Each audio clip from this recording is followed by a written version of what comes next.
do not teach you anything important about spirit, death, and God, and all that kind of stuff, which is the only thing that's important. Now, if you want to know lies about what happened to the native people, what happened in wars, what happened to the Quakers, what happened to all the people that were destroyed, what happened to the witches in the United States, all those things, it's all squashed. It's all covered up. The dates are wrong. How many people died are wrong. All those kind of things. Even the story of Geronimo is so twisted. Geronimo only had 12 soldiers with him. He had one woman ride with him as well. They took out armies. Do you think the government's going to brag about something like that? Of course not. And Custard, the whole story of Custard, how he went down, what happened, it was all reciprocation against the Native people, always. And then somebody was talking to me. I was talking to TJ for a while before the show. We're talking about psychics. I say, she goes, well, you always say things. I say, I only deal with truth. If somebody exaggerates a lie or makes up a story, they're lying. I don't deal with lies, period. They don't fit into my way of life, or the way I think, or the way I feel. If he claims to be God, Jesus, Moses, Superman, prove it. I'm not going to accept a lie because I know it's not true. If I know something's not true, I will defend the truth, no matter what, where, when, or how. My life is dedicated to God, which means the truth, to the end of this body's term. And the term's coming to an end sometime in the near future. I'm looking forward to it.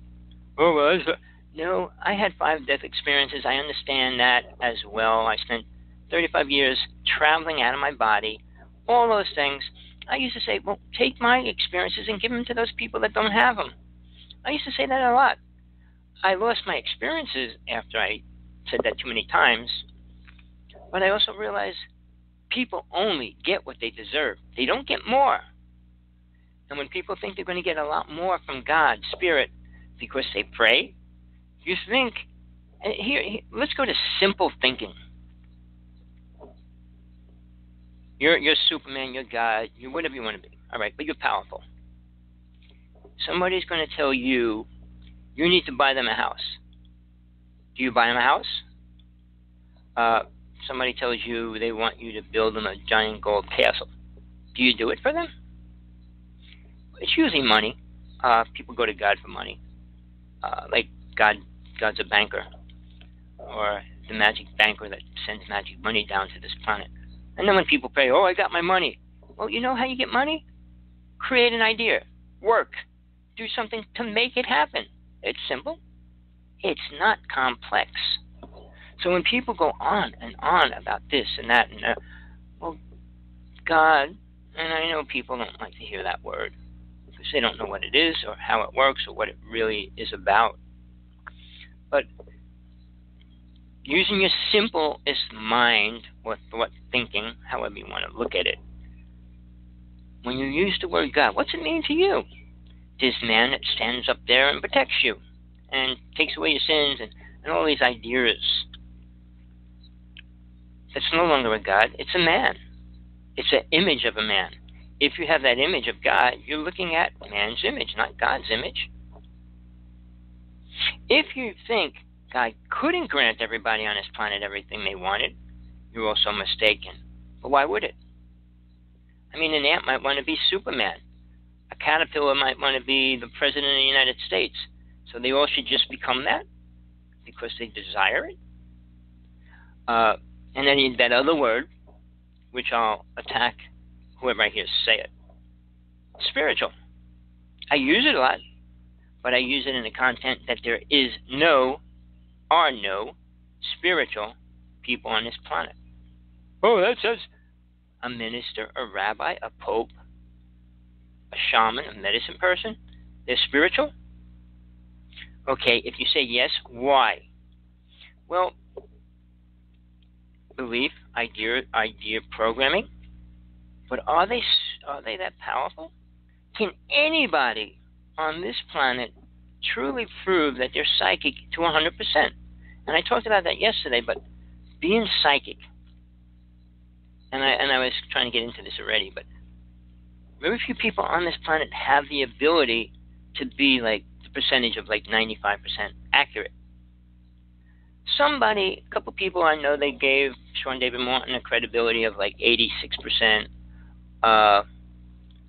What's the name from New York City? About maybe 35%. They presented them because out of like 100 prophecies, how many come true? Well, if you hit more on the head, you're a better psychic. But just because you hit something on the head doesn't make you a psychic. You could be just a numerologist and work with numbers. Because if you say, well, an earthquake's going to have to happen, obviously they happen every day. If you take numbers and multiply them, a big one has to happen. And right now, a super big one has to happen. I would say if we get, I thought it would hit this like yesterday, this week. I mean, I said it to the person. She goes, "Can I twist your nose if we don't win? If it doesn't come an 8?" I said, "Sure," and she did. I let her. I went into town to meet with her. I said, "Yeah, go ahead, have your twisting if it makes you feel good." I said, "I'm sorry. If you look at the earthquake chart, we have the worst fires." I said it was going to be a serious disaster. We have the worst fire in history burning in California. Now, that alone is a serious problem for the world. That alone, without anything else, that is a serious problem. When smoke goes up into the ionosphere and hits our ozone layer, it destroys it and changes it. If you do that, the weather will change, but not in a week or a month. It takes about a year or two to happen. So you take the biggest fires from last year, you add it to the biggest fire ever this year, we got serious trouble. If you haven't noticed, which, there's no such thing as global warming, we're going into an ice age. Yeah, we're going into a lot of different things because we're creating a scenario for planet Earth that it doesn't understand itself. So when these scenarios happen, and I mean, I think 3 places hit the worst, highest temperatures ever yesterday even. The biggest rainfall hit a town just yesterday, and they're trying to evacuate the people out of the flooded city and stuff. So, there's things happening at high levels around the world of things that are not normal. So you could say, well, it's just nature getting mad. Well, it is nature getting mad, but it's not like nature thinks about it, and the goddess looks down and says, "You've been bad boy, you've been bad girl, I'm going to give you it." It's not like that.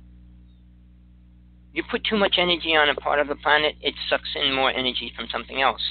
Mars coming next to the planet takes the magnetic energy and sucks it in. When it moved away, everything started going crazy. I just told somebody else, play with 2 magnets if you don't understand magnetism.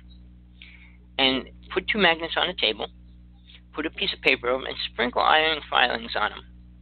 And they'll form these giant rings around the magnet. Now slowly stick your fingers under the paper and push the magnets together. You'll see these magnetic fields go together. And all the filings just form this unity. And then pull it apart. Whichever magnet's stronger pulls all the iron filings.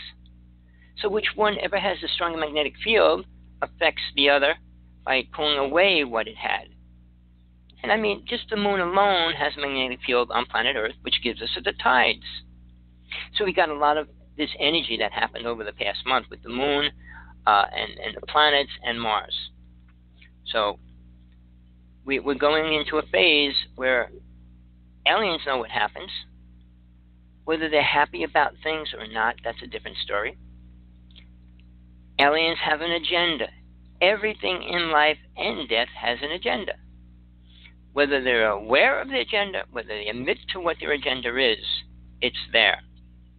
Now, I'm sorry, I'm going to bring everything together. It's Crazy Wednesday, and I'm going to go crazy.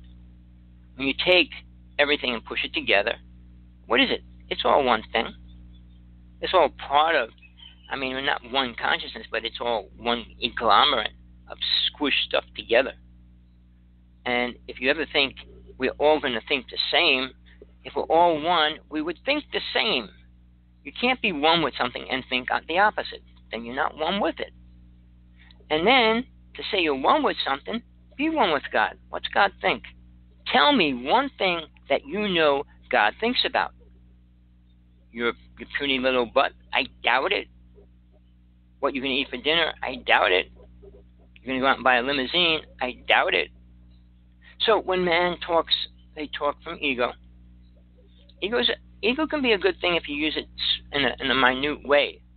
But when you let it overrun soul, which it always tries to do, and be the main source of the truth in your reality, you lose your reality. You lose your truth.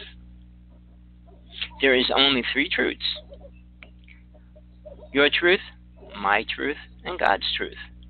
If you don't believe in God, then it's only yours and mine. And if you believe nobody has the truth, then there is no truth. And then why be in a world or a dimension or a time frame with no truth?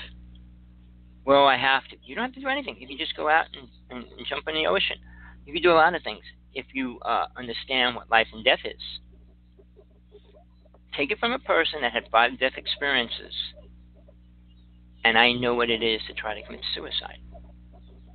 So when people talk, and God's this, and God's that, you this, and all those things, they don't know what they're talking about because they were never in that space. And if you aren't in a space, whatever that space is, you can't talk about that space. If you haven't been in the astral plane, you cannot talk about it. I don't care how many books you read, you can't talk about it. Until you are in the space that you're talking about, you have no right talking about it. And I keep saying that to these speakers. Well, he said this, and I'm just really angry with people that come out with a saying and say this. Well, he said it. Does that make it right? And if I say something, are you going to believe it the same way? Oh, I'm not a Buddhist. I'm not a Lama. I'm not the Dalai Lama. I'm not the Pope. I'm not these famous speakers like Eckhart Tolle, Deepak Chopra. Oh no, you have to be somebody to say something. Really? Do you think the Pope said anything important in the past 10 years? He said a lot of negative things and stupid things, and people accept it. And I keep writing to him every day, and I also say, create your own religion. You're changing all the laws, so create a new religion. Call it the zombie religion, which it should be called. You want zombies to follow you to do what you say, period. You don't want them to know the truth. You don't want them to live in the truth. So how beneficial is that to the human race? It isn't. Lies don't help us get anywhere. Now, what I tell you people to do, take your truth. Make sure it's real. How do you do that? Well, compare it to the world. Now, if it's a belief system, it's really hard to, because then it's only like, well, I know Jesus is coming back to get me. Okay, that's a belief. What else do you know? He takes away your sins. How do you know that? How does somebody know when their sins are gone or when their karma is gone? Sins and karma are the same. It's what we created for ourselves to deal with. So, how do you know your karma is gone? Well, I don't have karma. And I'll tell you straight out, I heard Oprah on her show when she was talking to Eckhart Tolle say, I have no karma. Really? She also says, I don't use ego. Really? Oh, I sleep on his book. Oh, okay, that makes you super, super, super, super, super special. So when people use words and say things about other people's writings and other people's stories, it has no truth for you. You may say, well, I agree with him 100%. All right? You're agreeing with somebody else's truth. Souls come here for different reasons. Every soul has a slightly or big difference in the reason why they came here. Everybody's not here for the exact same reason, except to understand God. But as long as they think they're important and their mission's important, it's that what they're going to be searching for. Searching for the true reason why I came here. If you hear it, you won't accept it. So create whatever you want. Oh, I was here to change the world. To do what? Mankind has adopted the idea that we have to help each other, change reality and all these things. It's only partially true. We'll never help 7 billion people become spiritual. We'll never feed 7